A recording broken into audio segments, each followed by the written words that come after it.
Yeah. Can I eat them instead? What? Can I eat them instead? Yeah, sure. I'm hungry. I'm hungry.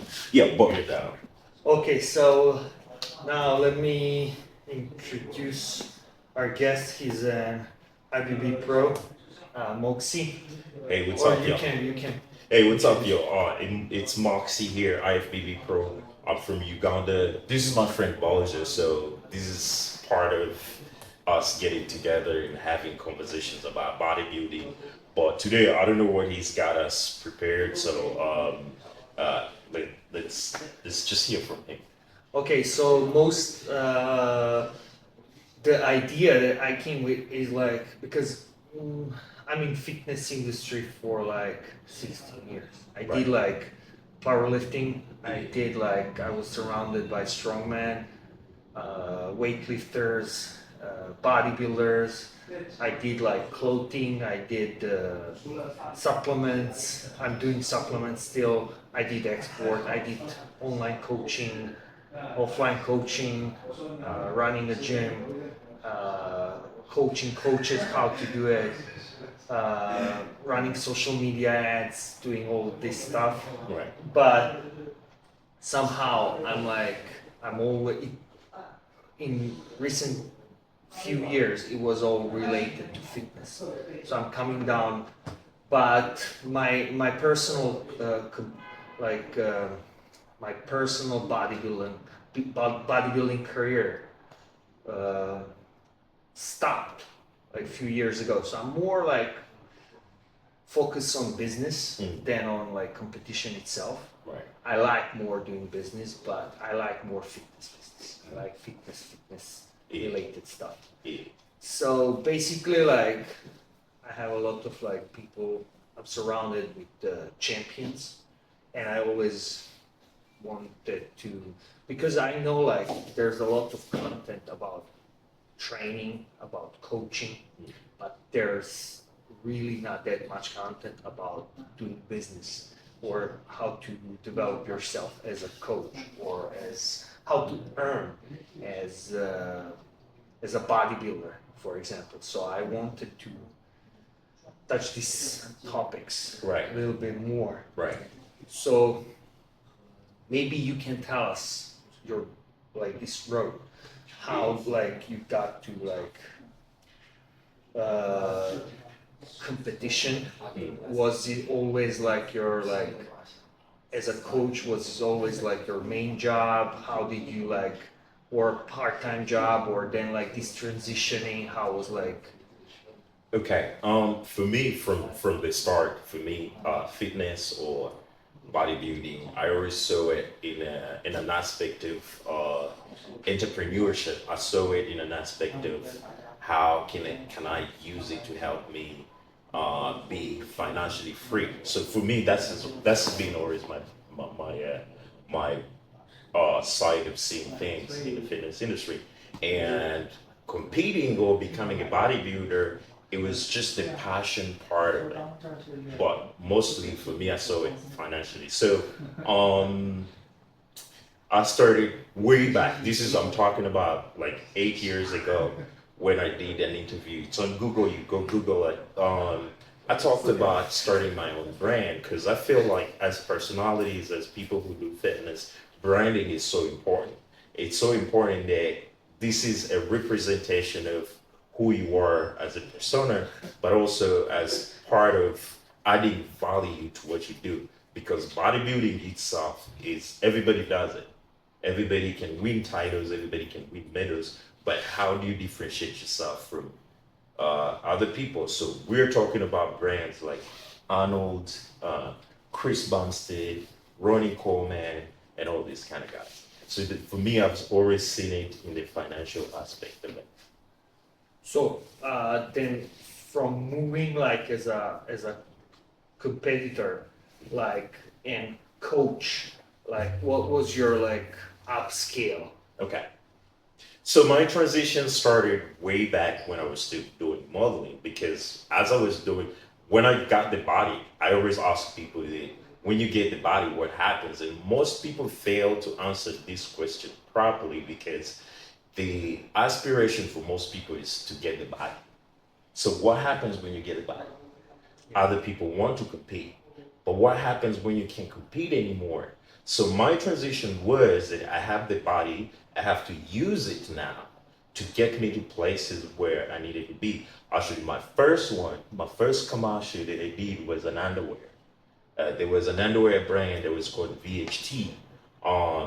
So I went and bought underwears from them for myself, and I paid for the photo shoot.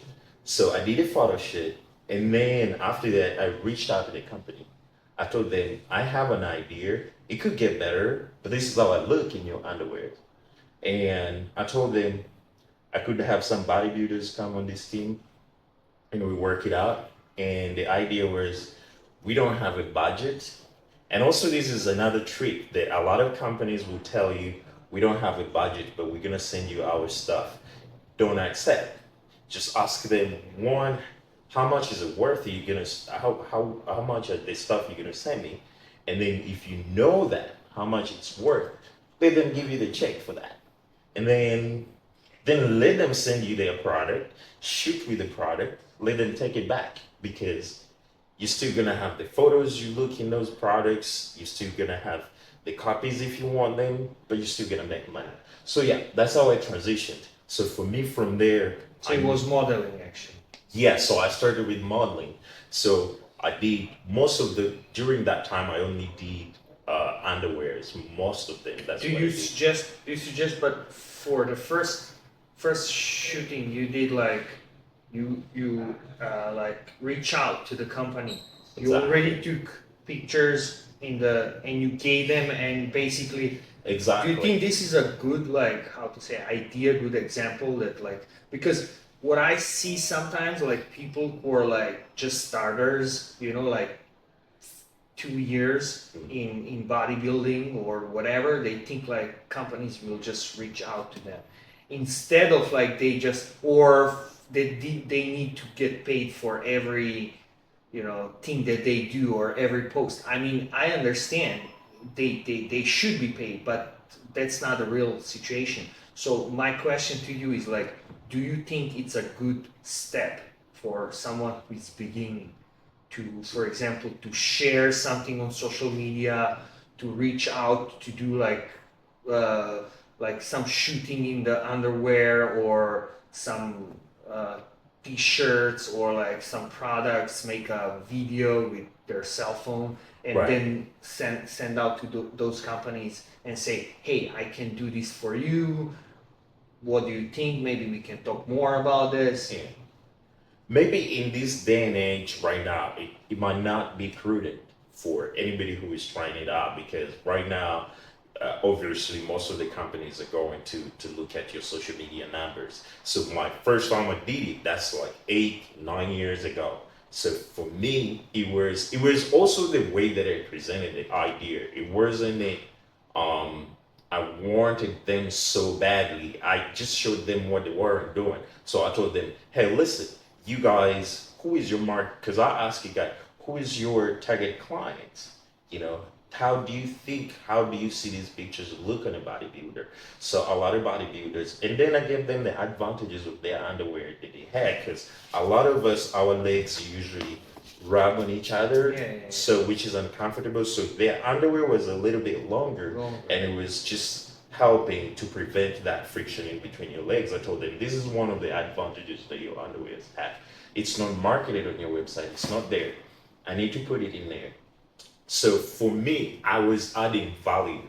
But for most people, just go there because they want the sponsorship. So they they're going right now. They're going to look at your social media numbers. So it might not be prudent, but you might go around it with the idea of how can you be more creative to add value to the company. As long as you can add value to the company, it doesn't matter whether you have numbers or not. If you can show them those areas that they don't see, probably it's gonna work. Or it doesn't matter if you're like a professional bodybuilder or just an It doesn't amateur. matter. It If really you doesn't bring matter. it. Yeah, it really Especially doesn't. today when you have like social media. It really doesn't because people right now they don't look at stars because everybody is a star right now. in kind of their world. Because when you look at social media right now, all the movie stars, all the like the idols, we can see them. So, but also you have people like Kaby Lane who never speaks a word. He just does this, and he's a star. So these are the stars like we have today. It doesn't matter. You just have to be one. You just have to be authentic. Like people must relate with you for whatever product that you get. Even in bodybuilding, people have to relate with you. The moment people don't have touch with you, sometimes it's really hard. So that's one of the ideas. So cutting away from underwear to becoming a business person, I had to transition. So first, initially, I worked with a gym here when I came here. So In China. yeah, I saw everything they were doing. For me, my goal was to try to turn over as a foreign expat who was hired to change things around the gym. So I brought concepts with me that I thought were going to work, but it was a different environment. I didn't understand it well. But I also knew what they were not doing in that aspect. For me, I was like, you know what? I'm gonna put everything that they're not doing well and use that to my advantage. So that's exactly what I did because they didn't meal prep for clients. They didn't do any body analysis. They didn't like observe the results. They didn't check on clients. They didn't do weekly sessions and all these kind of things. They didn't do none of that stuff. I did that on their behalf. So what that helped me, it created a personal relationship with the clients. So when I left the franchise, all these guys were coming. So yeah. So earlier you talked about like personal branding Yeah. and how important is to build like personal brand in like to be like that you can go out and pull clients gonna stick to you. So do you have like someone who was like your how to say like that you admired My mentor, or mentor or just like someone that you just my mentor for me, like I have to tell you, like from the start, entering bodybuilding, I saw a lot of guys that were doing it already, but I only observed the successful guys. Like one, I observed Jay Cutler. For me, I love Jay Cutler because he's really smart, right? he was a business Smart savvy. approach. Like he had a very business mindset. A lot of guys after bodybuilding, they don't have any other plan because for them, their focus has been winning and winning and winning. And after winning these shows, what happens is that you have all the medals in the world, but even when you ask, like Ronnie Coleman, he won 8 Mr. Olympias, but assume if he didn't have anything, any franchise going on, his life would have been over. Like they can't.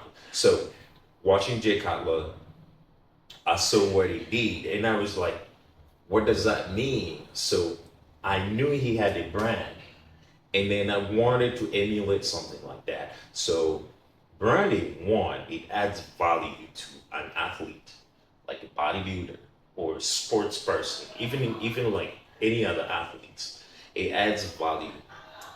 Three, two, that's your representative. So to do business with other companies, they need to see like what is your brand? Who are we dealing with?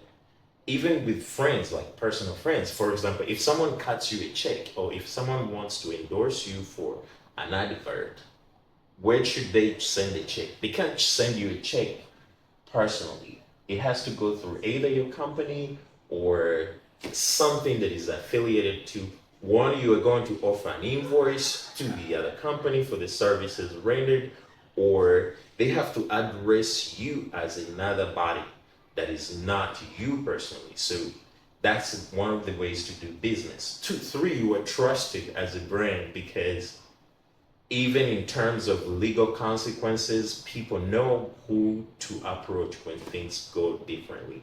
Three, four, you have a face. So most people, you have to learn to distance yourself from the business. So all bodybuilders, all coaches actually, If you are still the face of what you do, you have not done enough. You need to distance yourself from the business, from the brand, so that it operates. If I come here, even if you are not there, whoever that I find there is going to give me the same service that is equally as good as what you offer. They are going to treat me the same way. I'm going to feel the same peace being in this place. Okay. Yeah. I understand. You mean like if we build like a gym, Yeah. this is Moxi's gym. So Yeah. we are gonna go to Moxi's gym because he is like making sure that this is like the best service, best coaches, everything. So this gym is representing, and even that you don't have to be there, Exactly. you can still earn money. But this brand is representing you. Yes. But you don't have to be there. But it's personally. independent in I its understand, own. I Yes. understand. I Yes, think like absolutely. Dorian, he Yeah. said like I've done so much these years and I'm so like and then for supplements he said like this is me, this is my Right, brand. right. He just said that. Yeah. And then like people gonna buy only because it's his brand. Right. And they believe that just because he put his name on it, he made like sure that it's gonna be like or Right. any other brand. It Right. doesn't mean like like my brand or whatever. Like I'm always telling people like my wife, Right. she's breastfeeding my kid and she's drinking whey protein that I'm making. Right. I'm like my brand. Mm. So like if I'm gonna cheat on her, trick her, Yeah. and like it's nonsense. Mm. So yeah, I understand what you mean. Right. Now let me ask you. So what are the ways that you do or you see your like friends, peers are doing in order to like earn money? So what different ways you see a bodybuilder can earn money? So there's several avenues how you can create more revenue as a bodybuilder apart from competing. Mind you, competing at bodybuilding shows, you don't get any. Actually, no, not There's no money. Even when you get like, let's say, even when you get like a check for 30,000 US dollars, then after tax, you're gonna probably get like 17,000 of that. So and it's gonna go for peak week. yeah, and then it goes for like transport, air tickets, hotel, meal prep, and all these kind of things. So you don't make money. But what bodybuilding does, it gives you a name if you're a winning champion. So it gives you a platform. So one of the ways is selling products or being affiliated with products that actually promote you as a person. So some of the bodybuilders fail because they promote products that either demean them as people or that are just a joke to the public. So you have to promote products that people can relate you with. I know that everybody is going into clothing, everybody's going into shoes here and there, but there are actually things that people can be able to promote. For example, not a lot of people really do a lot of products to do like with recovery. That area is still like vast with opportunities. Like having someone invest in that area, like recovery only for bodybuilders, even recovery for normal people, those are millions of dollars right there. So once you get the platform, you use it to market yourself, to either promote products that you can create for yourself. Three, there has to be ways that you're working with other brands that are already established. So these brands help you um to grow together. For example, working with brands that are already established, not by selling their products, but you also can be part of those brands. So these are some of the ways that you can. Um, I'm talking about, two, grow your social media presence because social media has now changed the game of marketing. So this is where, depending on the numbers, some of the guys they here on Instagram, some of the guys I can name the names, but people like C-Bomb, they cash in probably like 100K, Yeah. you know. And no, millions. Yeah, Millions, or more. millions. Yeah. No, millions, I millions. don't know the But exact. like he's the reason why he's making so much money is not because he's like 5 times, 6 times No. Mr. Olympia. No. It's because he The brand, the value, his value are his social presence. Yeah. Because of millions of people are following him, and they trust him.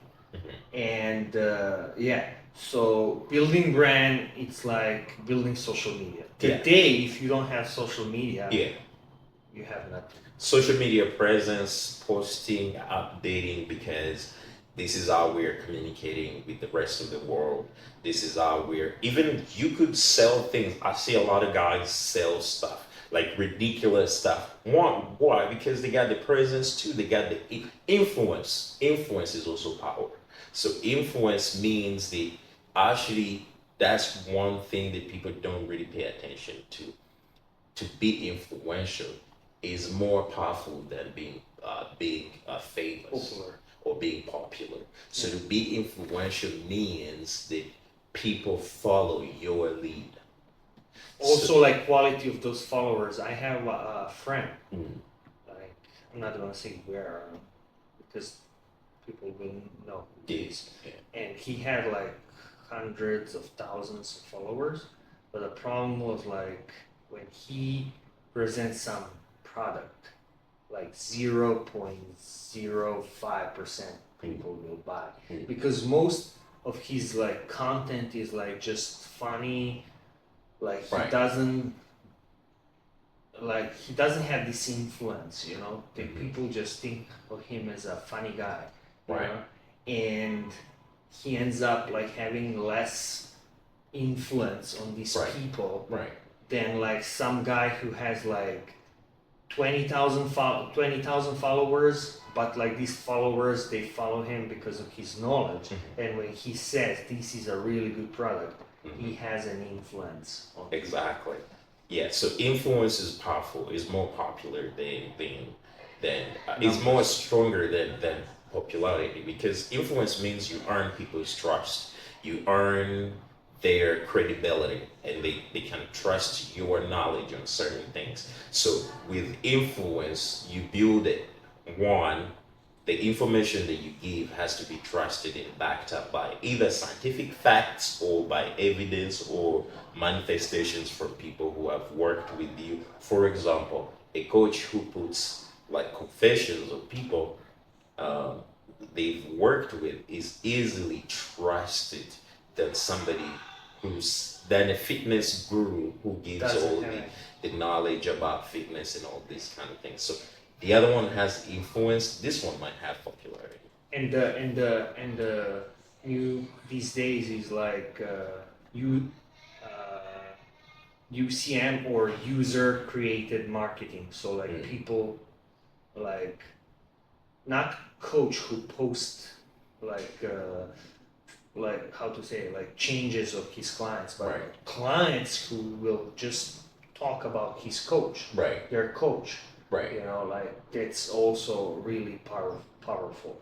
Like it just wipes out all fancy videos and like all like this is like you can use for your like just your clients talking about why they like to train with you and what do they like about you and like just their personal experience. And when you have like just this, and it can be like shaky, like, you know, like whatever, funny, but that's what works. Now I want to say something. Like we met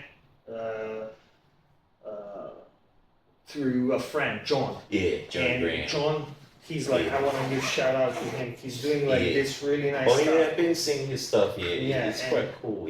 Shout out to John. Like, man, I see you, my man. It works as a red light therapy, Yeah. and then Red you light basically you can wear it around like your legs, around your shoulders, and that's one thing when you said it's really new thing, like Right. but like for bodybuilders and especially like for professional athletes, when if you can bring like 2-3% change to you, Right. can bring like like stiff neck, stiff shoulders, and then help you to recover. Right. 3% here, 3% there, 3% there, 3% there. Yeah. You get like in a year, you get 15% better. Right. Right. That's enough to set improve, your performance. So yeah, like when you said like people don't look like they just think about like promoting supplements, promoting clothes, and that's it. Well, that's outdated. When you look at the market of consumers of these products, there's so many products. So back then, products used to be very personal because if I received this shirt from Ronnie Coleman, it was so personal because I wasn't going to see him maybe until next year.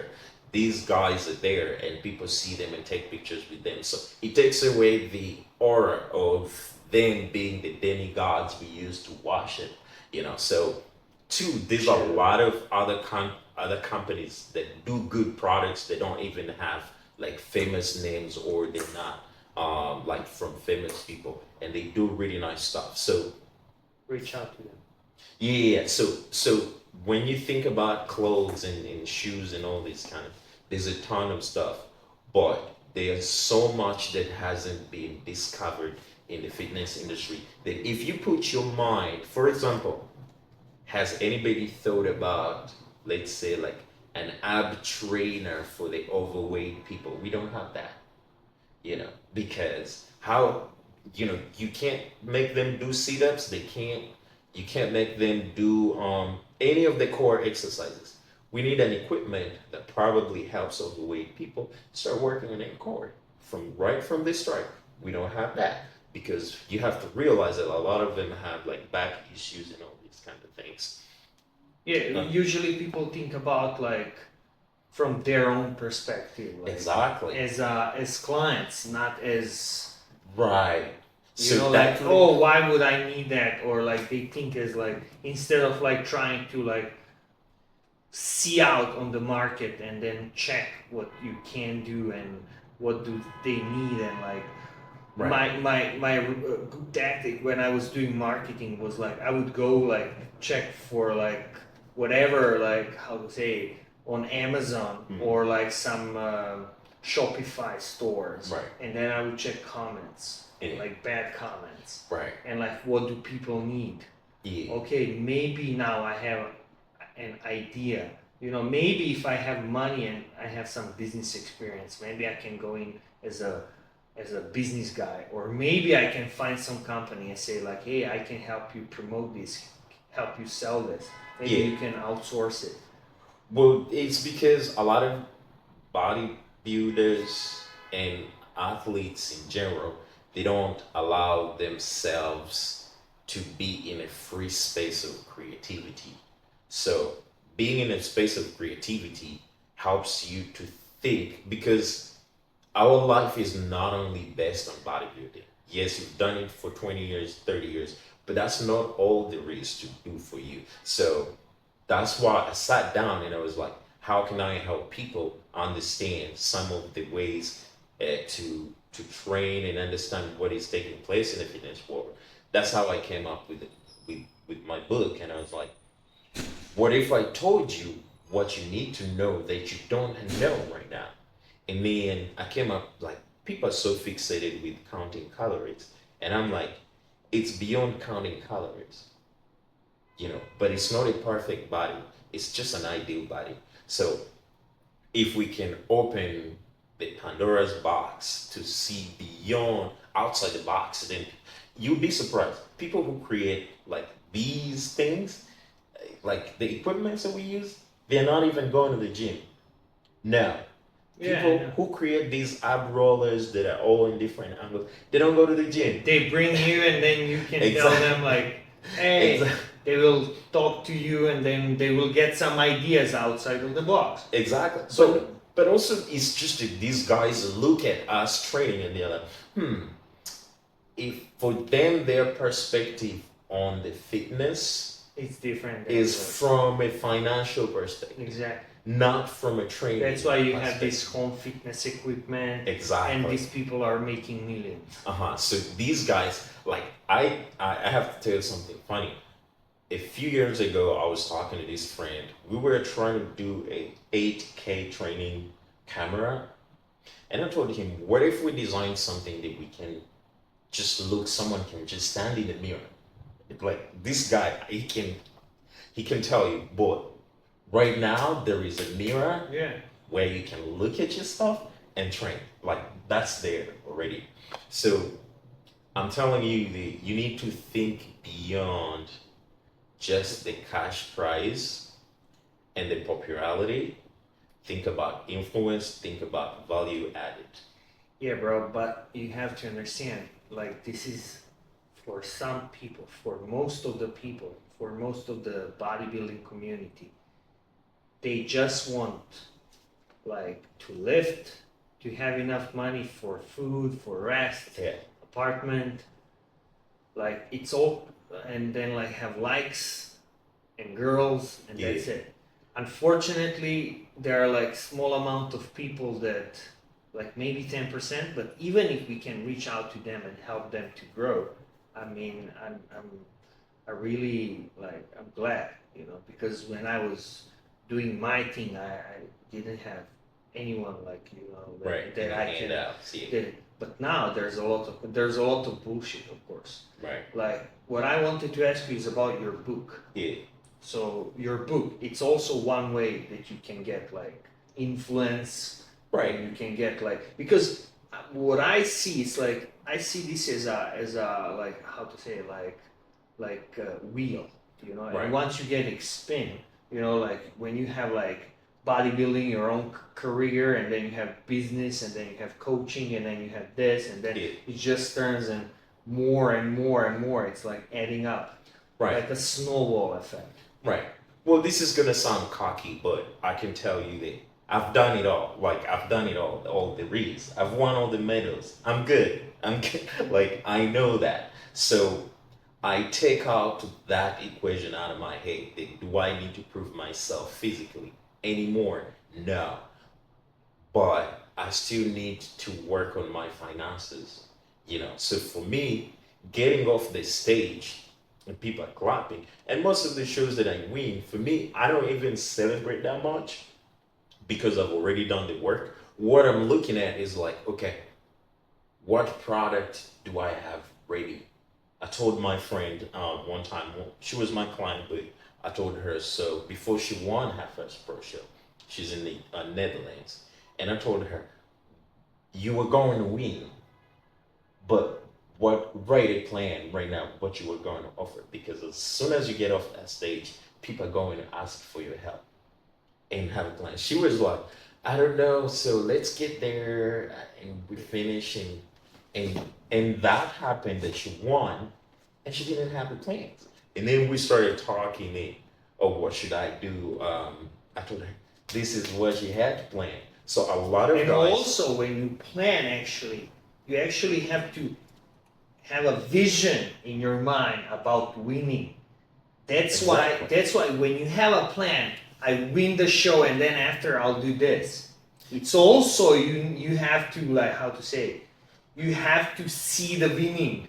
well, If they're conjoined. Because, for example, if you became the president right now, if you became the president of Serbia, hypothetically speaking, there is no. Well, I'm laughing because right now there's a huge, massive protest in Serbia. They want to bring down the president. But let's look at it this right way. now, as we're speaking. Let's look at it this way. Okay. Like, if you get a call and they say, Boja, like, you've been chosen, you are going to, we want you to lead this country.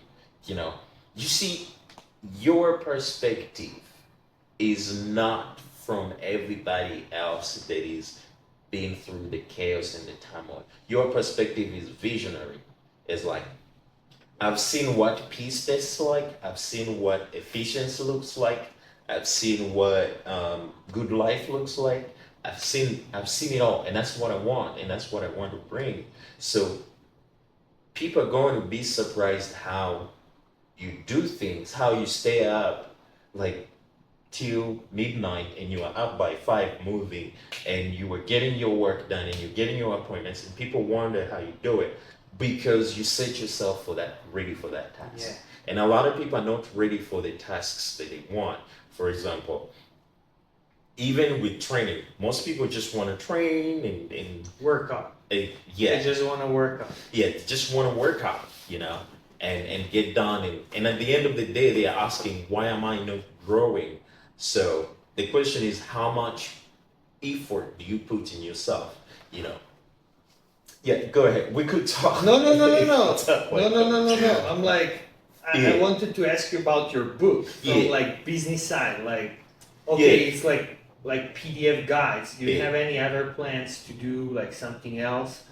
Yeah, right now. What's your main goal? What do you think like people when they publish a book, what their main goal should be? Like earn finances, get some influence, get some new clients. So for some of the people that I've seen, so a book or information is a legacy. Even when you look at like old people, let's say like Sigmund Freud, let's talk about whoever the first guys. This is their legacy they left behind, because part of that is what you know and your approach towards it and who you expect to know about it. So for me, it's fitness psychology. I prepare you for the changes that you don't know, because everything that I've done it countless times, that when I walk in the gym every day in the morning, I know what the day is gonna feel like. I've trained almost different clients. Everything has felt the same because we've shared the same amount of time. Different people from different countries, they've told me almost the same story. So you've done it countless times. But the person who is just walking in the first time, they don't have this kind of experience. So I know you're gonna tell me you don't want to grow bigger because you don't want to get so much. I already know. I heard that so many times. I know you're gonna tell me you are not losing weight, but then you're not willing to eat. I know all of that, but you don't know. So I prepare you in this book, and I say, okay, this is what people say. I want to lose my tummy. Everybody says that, but they don't realize by the time it shows you weight here, you've gained it all over your body. So I know that. So to put it in a book is like, okay, this is my legacy. This is how I want you to remember me. This is what I know. Then it goes to, do I want it to sell? Yes, I would like it to sell maybe 1 million copies, let's say. But that's not the plan for me. For me, is it adds value. It just cements the fact that I know what I'm doing, and I've done this job long enough that I can write about the details of the job. This is what like high profile, like government people do. This is how like high performing athletes do, because a Tiger Woods would write a book to tell you why he beat everybody else, like why people couldn't beat him, because he had a secret that you guys didn't know. So then it goes down to like the business aspect. So me walking in an office to do a business with somebody, I could just be like, hey, by the way, this is my copy of the book, you know. Um, but that's not the reason why I'm here to talk. I wanted us to talk business about ABCD. So by doing this, that's already value for me. Okay. So everybody that encounters you at that level, to value added. So value added means that you as a coach or as a trainer, let's say, you have to set your value. So this is what I did. I set myself up there. I was targeting a specific group of people that I was training with. I was training expats in China. They um, had their families here, and they didn't speak Chinese, and they didn't have so much time to come to the gym, so I would go to them. So for me, I set that up, but that also comes with the price tag. And then after that, I said, okay, I can't. You are not supposed to take on everybody, you know, because that is gonna kill your brand. I rejected some people that I felt that they were not good for my brand. So after that, this is how I met people who told me how to invest. This is how I met people who became partners in some of the businesses that I do. This is how I talked to people who told me like how to save money, how to invest out, like these kind of things. Exactly. And do you have like people that, or like do you like buy courses, hire people to help you with social media, with something like maybe with your like competition, or So with your finances, whatever? So I don't know. finances, I have an accountant. One, why? Because I was bad. Like, No, I'm a I bad also spender. think like we're in China, Yeah, like I need an accountant. I you don't need an to, like, accountant, yeah. hands down, because an account. So first, the first year in business, we really made really some good money. It wasn't a lot, but it was good. And then the first thing I needed was a car. I needed a car. I got that. We bought stuff. We got stuff here and there. And a few months later, I figured that I didn't have like that much disposable income, but money was coming. Um, and then taxes. I didn't file my taxes that year, so um, then they're like, okay, what's going on here? So I didn't know. Yeah, And that's a huge problem. yeah, so I was in I some trouble suggest for sure. people like, especially like in the States Yeah, or here in China, they should open an LLC or like just right, open their company here. Like as a foreigner, you can open a company, uh, just set up and then run everything through company. right. So that helps a lot. So I didn't have all that, and then this person helped me put all my documents in order, arranged my taxes the way they were supposed to. Up to now, like even like making some bigger purchases, I always ask her, "Hey, I wanted to buy this. Can we afford it?" And then she would be like, "Okay, why do you need it? Do you think like you need an extra or something?" And I'll be like, And 50% you're gonna "Yeah." So I'm give up, like, "Yeah." which is good. So this has helped me actually a lot to control my spendings, also to be able to like save up money and invest in things. It have helped me to like kind of get somewhat financially independent, you know. And I guess most of the people face this problem because once you see the numbers in your bank account and the money is coming in, a lot of people don't get to see the clear picture of what is ahead of them. For example, like coaching, for example, the income flow is not stable. Yeah. You may get like 30 clients this month, Right, but that just means that this month you got income, but then also can mean that for next 6 months these 30 clients can stick around. right, right. So So it's not 1 month income is actually exactly. 6 So months income. because it's not stable, so you need to be super mindful of how you spend your money and where you invest it and how you want to go around it. And two, also like the bills that you had. Also, yeah, that was my problem back then because I had so many bills. I had so many things. We had Leakage.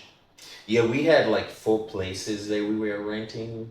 So, because we had 2 studios, we were renting. So, I had the apartment where we stayed, and then we had a special place for office.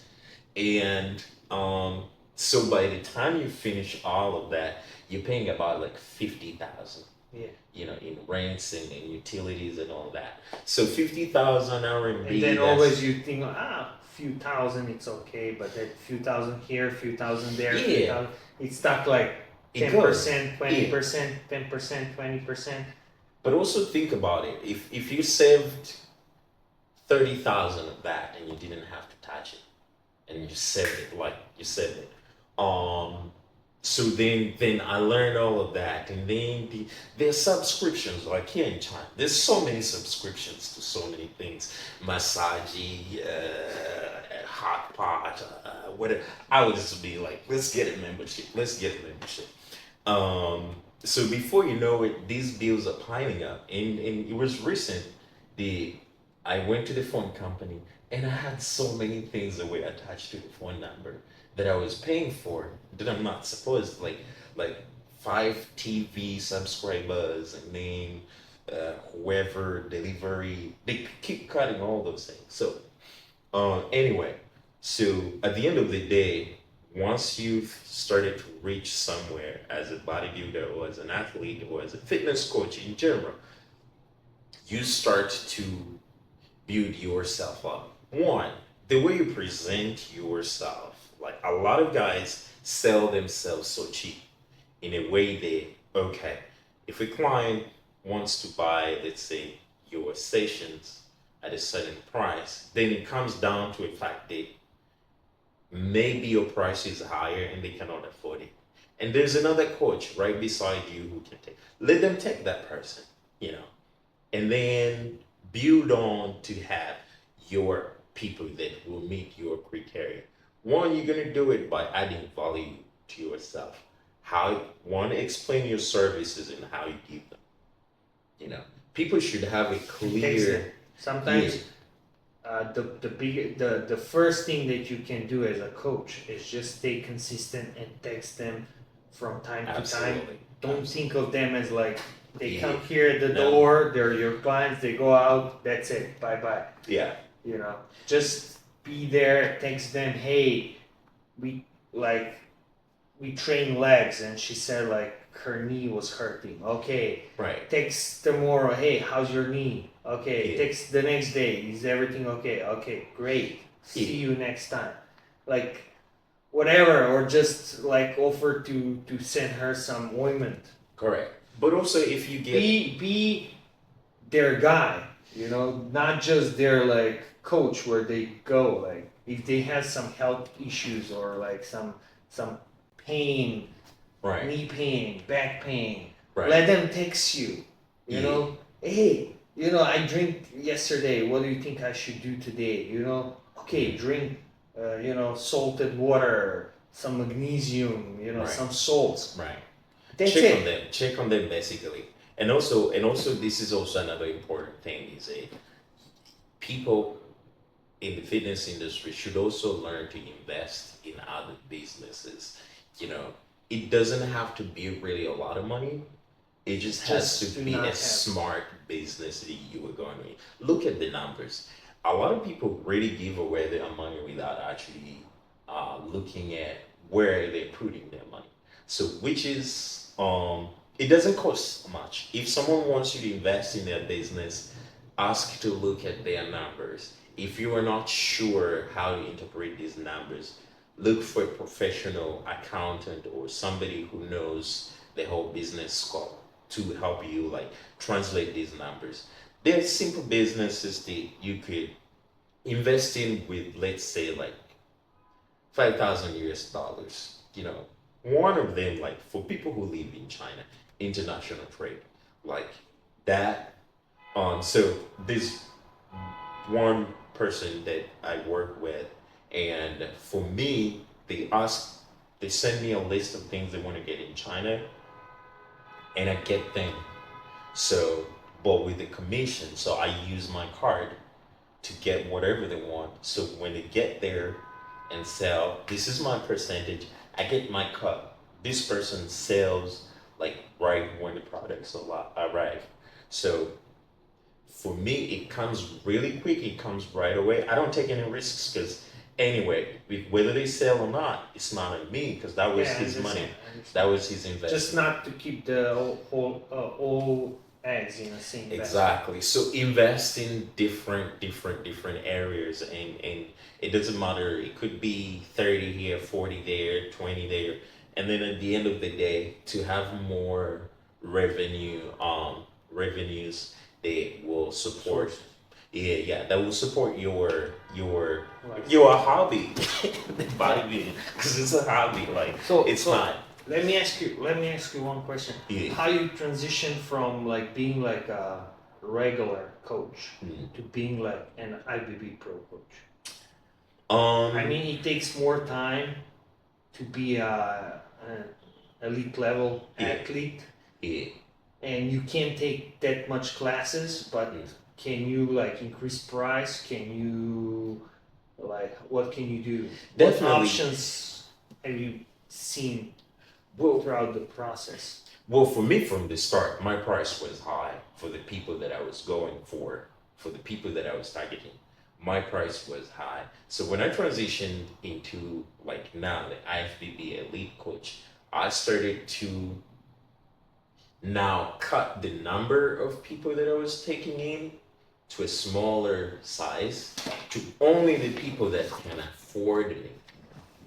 Because now my price is standard for like if athletes who want to do bodybuilding and all this kind of thing. My price is standard. Like that's all I charge you. If you can afford it, let's talk business. So this I can go to where if they want me to go to their cities, I can go to their cities. They will pay for my air ticket. You mean the whole season, or Yeah, so I have packages. I have packages for month, quarterly, then 6 months in annual. So but how you okay? What can you do? What how can you provide and everything? so there are people. So if someone is on a 6 months, let's say if someone is on a 6 months, they will see me offline a few times in a month, maybe, and then most of the work is done online because I this person already knows how to train.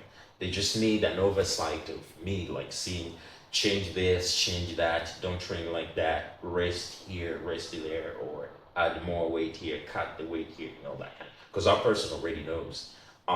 If it's like the VIP, VVIP people, so these they don't really care. They just want you to be there. They just need your presence because one, for them, the first reason is they want to show their friends that they can afford this expensive personal trainer from Shenzhen and he's flying to Shanghai to have a session with them.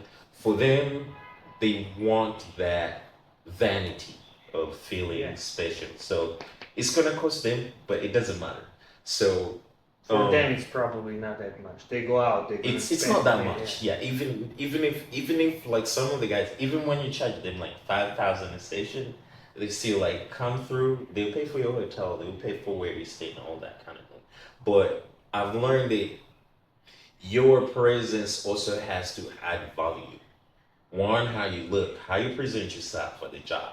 Yeah, exactly. You You know. can't come in like Exactly. dressed like Yes, some You of the know. trainers really you need to step up your game. Like you show up with these workouts and like you're like they like come on. Like some you know you need lazy, you lazy. need somewhere Wear something nice, be business. right? Yeah, like this is one of the things that you have to look the part. Two, you gotta I was working. I'm sorry for interrupting. eh, I was working as a salesman, as a sales manager in Serbia, and I remember like we were like always, you know, three-piece suit and stuff like that. And I remember a few times when I came in, and like the woman looked at me and said like, "Wow, this must be expensive yeah, products." yeah. So just the But looking at you, your presence. she looked at you, just saw you, and like, oh, these products must be Right. so expensive. Right. So you already set up the expectations, Yeah. and she knows this is expensive. Exactly. But if it's other way around, if you're dressed as like punk and you're trying to sell expensive products, they're not gonna buy it. Yeah. And also They're not gonna buy it. and also like So more coaches should think about like value add, like Value value add. for money, like value for money. Like you should look like value for money. Two, clients have a way of sensing if they can bully you or not. So they can look at you and they'll know that they will get their way of bullying you. So you need to be flexible, but at the same time, tight as a chain. You know, the chain is bent, but you can't break it.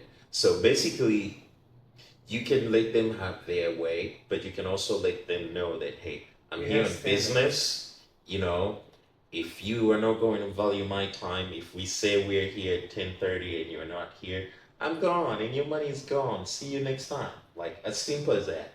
Um, we said we're gonna train, you chose to do something else. I respect that, but I'm gone. I'm gone. Like, or take charge of the class. Sometimes clients will also sense the like, uh, I don't want to do that, or I don't want to do this. Can we change this? Can we change that? And then the whole session ends up you not training anything. Yeah. Because And most of the time, sometimes I'm sorry, it's I okay. have one client. Yeah. I have one client, he's super, he's super whiny. Right. Like, super whiny. He's always complaining, he doesn't want to do things. And I realized just recently, he's a teacher actually. Right. He's the toughest teacher in their school, really high international school. Right. And he's the toughest teacher, he's the best teacher there. He's just squeezing everything from his students, and all parents want to be their kids to be in his class.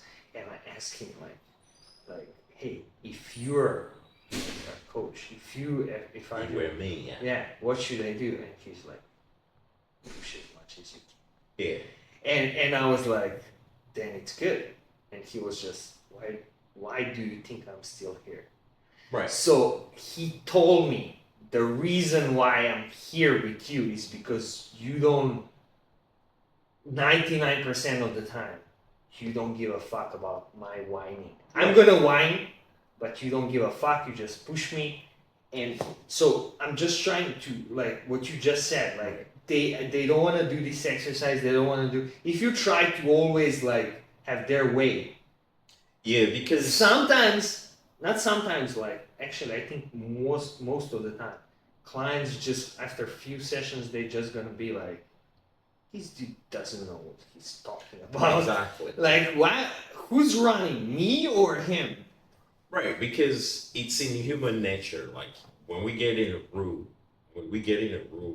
everybody is reading everybody's energy. So once you read everybody's energy, you can say that that's an alpha right there, or that's not an alpha. That's something else. But like you can see, so that's what happens because it's a human way of doing things. So once they walk in a place, they can know okay, I had clients that I found really hard to work with, and for me, instead of like breaking the principle that has worked for 90%, I would rather lose this one person, because what is going to happen is they're going to antagonize the whole system that is set up for you to work with your clients. One, not punctual.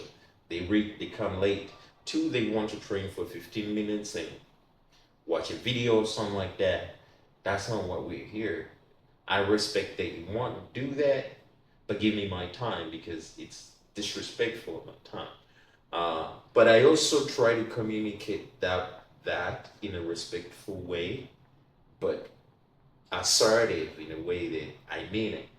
So, I have a few more questions actually, Yeah. 2 questions Yeah. that I want to ask. The first one is like, how you structure your workouts now, online and offline workouts. And because when you become a IBB pro, like then a lot of like probably online people will look up for you. Yes. Like how you structure your offline clients when you're like traveling a lot and doing these seasons and everything. Yeah, so for offline clients, I'm only in 3 cities. I'm in Shenzhen, Shanghai, and Xiamen. So what I do, I have days that I'm going to be in those cities. So everybody that wants to see me in those cities, they will see me on those days. So I make appointments, and then on a day, if I'm going to have 5 to 6 classes, everybody should come in their time slot. So I make that prepared. So I communicate that to those guys. Shanghai, I'm here Monday, Tuesday, Wednesday. So everybody comes through those days. But then I'll still have my online clients because I can do those anywhere. So there is someone, for example, I start with. She's from Philippines. I start with at 6:30 in the morning. So I'm up like 5 or something. So we train 3 days a week. So I start with that one, get done. I do my cardio, get it done. Then the others. So I have people from the U.S. So like that's like 8, 9. So I'll do those. Then I make sure that the online doesn't collide with the offline. So when I'm in Shanghai or Xiamen or Shenzhen, then I'll get the online done in their time and then have the offline in their time. So it's already, I try to make sure that they are locked in so that it doesn't mess up. If I'm taking on new clients, depending on what windows I have, I can push them to next month and be like, hey, can you sign up for these slots? But I'm gonna be able to teach you like next month. For bodybuilders specifically, or people who are competing, I check on them like every once in a while. But most of the time, I already designed the plans that they run with and just go check, see their What do you progress. use? What app? So one, I embedded it now in my website. So what they do, they can just run it in, run their weights. It's possible. I'll show you. Like you can get the mini I app have and my then own app. yeah, run it in, and then they can I use like run their GT numbers. distinction. I use Hub something GT Hub GT because it writes. Yeah, two. Yeah, I was actually thinking about yeah, Hub and yeah, GT distinction. yeah. This one was like has good like for master classes. Yeah. So you can make like master classes and embed this master classes. That's why I choose PT. Yeah, so this helps a lot. Yeah. Now, let's go to the numbers and look at like the numbers. So to really be able to make money from both online and offline classes, for me, at least I have to teach 120 to 160 classes a month. Less than that, you're still good, but you are not really making money For online. for online clients. Online. Yeah, so now I mix both of them because I'm looking at how many sessions can I take in a week in general, and then at least some around from 120 to 160, like around that, and from there I would try to see what needs to be done, who is paying. So there are clients that I also kept for like 2 3 years that I've been working with. These also help me to kind of get around that. I know that those are things. Yes. No, these when I'm counting like statistics, like I know that their income is Stable. yeah, it's stable. Like they're going to pay, they pay monthly. Yeah, so I also have like people who pay me monthly. So depending on their schedule, they can't be there for certain times. So this is why we don't make money sometimes as coaches, because clients who will pay, for example, 40 sessions. If they pay for 40 sessions, these sessions, let's say they're supposed to be done in 3 months or 3.5, let's say, or 4. So, but because of unforeseen circumstances, either you are not around or they can't make it. And when they can't make it, those classes are pushed in the next month. And then that means in the next month, you're not going to make money because you're repaying the older classes. So that takes away a lot of income that should have come in. Even when you've received the money, because one, they're going to come to the gym, they'll use the facilities, they'll use the water. If you're meeting them at a different gym, you have to drive your gas or you have to take a taxi or whatever to go see them, whatever. So you're still spending money on them that is not coming through. So the people I charge monthly. So it doesn't matter if you if you take one class in Yeah, a I month, understand. monthly. But so because I have online. I have a lot of like people that I'm just charged like not for classes, but like monthly. Yeah. Like $200. Yeah. I give you everything. We have like this weekly check-ins, Yeah. like 20 minutes, 15, 20 minutes. I change Right. something, and everything is like automation. You know, like measurements, do your cardio. Like I'm just checking up on Right. you. Right. I also have like my wife or like my other coach like to check To up, check in, yeah. check in on Yeah. them and stuff like that. So I'm asking you like, so when you have like offline clients, Yeah.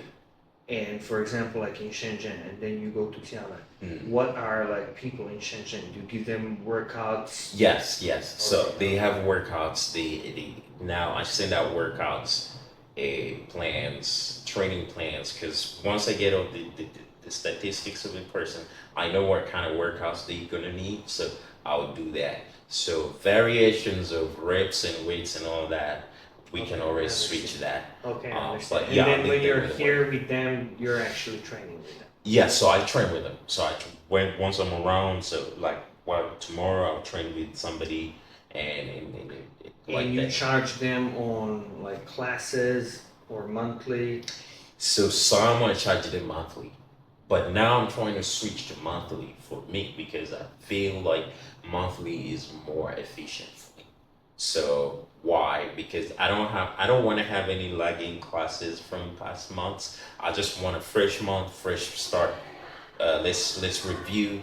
If you still need me, let's continue pay up. If you're done, we out like that. Because I feel like for me that works for me really well. It doesn't have to be a lot of money. Let's say if they're paying whatever, then let them And pay you them. and you like it's a monthly, and then you have like how many classes they can do for this month. So depending on the Okay. schedule, so probably maybe the most someone can get like 12 classes. like 12 classes if they're like doing like 3 times a week. That's the most they can get. But here's like if you're charging them, let's say if you're charging them $150 per class, and then okay, let's say for 12 classes, that's about 1,300 probably. That's around 16. 16. Okay. Um, then let's say okay, I'll charge you 700 a month. So if you get 12 classes for it, if it doesn't happen, then let's just move to the next month. So that saves you time rather than me worrying about the past classes. You I have understand. clients that travel for so long. They'll be in Europe, they'll be in the US for 2, 3 months or weeks, and then when they come back, you have to almost start again. Yeah, and they mess up your schedule. Exactly, exactly. They come back and they ask, oh. we Yeah, gotta do how many classes. classes do I still have? No. So now, Yeah, monthly, I understand. it's new month. Last saw you in I Feb, understand. we're in March. I understand. Do you think you could do that? You could have done that before? I guess Or- I should have done that earlier because, Oh, so you had enough classes and clients to do that. yeah, I should have done it earlier because looking at that, it saves, for me, it's efficient. It saves you a lot of time. And if the client can understand that, it's a win-win for both of you. If they're, because even when they buy more classes, if they're not willing to commit, it's not helping. Yeah. If they're willing to do the work, then it's I to understand. their advantage. Especially if you see some clients like making a huge progress, then you want to stick Exactly. with them, and then you want to use them later to Right, promote your right, business. right. And just like you're happy to see some changes, like, Exactly. it sucks when you see someone training for 6 months and he's there only because he just needs a coach or he just needs a friend. I mean, it's good, but like sometimes it gets like boring. Right.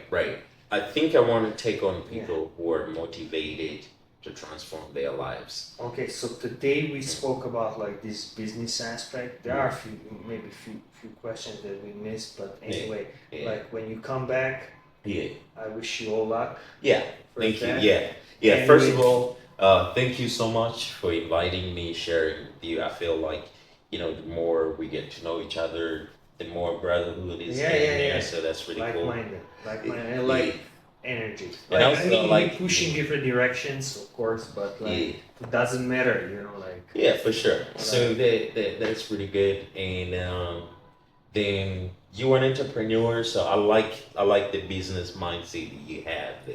Like you get things done in certain ways. I like that about you. I feel like you a go-getter. I'm inspired and I'm motivated by people like that.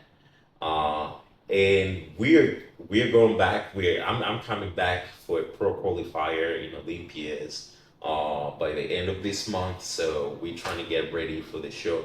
Hope we'll give you updates and we'll see you guys. Yeah. Ciao. So, Yeah, Ciao. it was nice. It was a good one. That was a good one.